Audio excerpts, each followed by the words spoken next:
So ముందుగా మద్యం వ్యవహారం గురించి మీరు ఒక మాట చెప్పాలి. ఎందుకంటే గతంలో గత ప్రభుత్వానికి సంబంధించి లిక్కర్ కేసు అనేటువంటి ఒక చర్చను తీసుకొచ్చి ఇప్పుడు ఎంత పెద్ద ఎత్తున గత ప్రభుత్వాన్ని బదనాం చేస్తున్నాం కూడా మనం చూస్తూ వచ్చాం. దానికి సంబంధించి సిట్ ఆపసోపాలు పట్టము, దాన్ని ప్రూవ్ చేయలేక చూస్తున్నాం.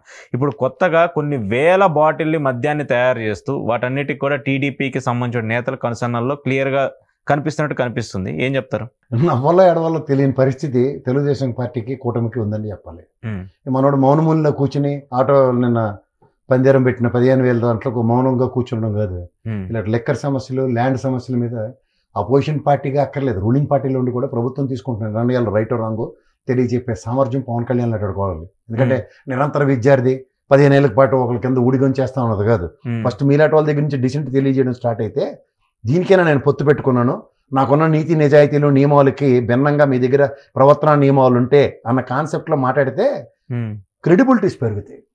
ఎందుకు చెప్తున్నానంటే గతంలో జే బ్రాండ్ లెక్కర్ తాగి చచ్చిపోయారు, ఈ దిక్కుమాల వార్తలు రాసిన ఓ పౌడర్ డబ్బావాడు, కిరసనాయలుడు, కంచాలు మార్చేవాడు, పెట్రోల్ బంక్ వాడితో మాటలు రక్తి కట్టించుకుని కాలక్షేపం కార్యక్రమాలతో మీరు ప్రభుత్వ స్థాపన జరిగిన తర్వాత నేను ఎన్డీఆర్టీ రిపోర్ట్లోనే కేటగిరీలు చెప్పిన లెక్కర్ మరణాలు లేనప్పుడు మీరు మాట్లాడవలసిన మాట్లాడేటంటే వాళ్ళని మనం అబాస్పాలు చేయడం కాదు.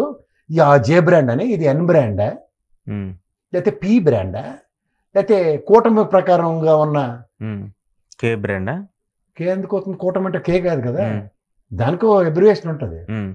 Telugu Desam, Janasena and BJP, TJB brand.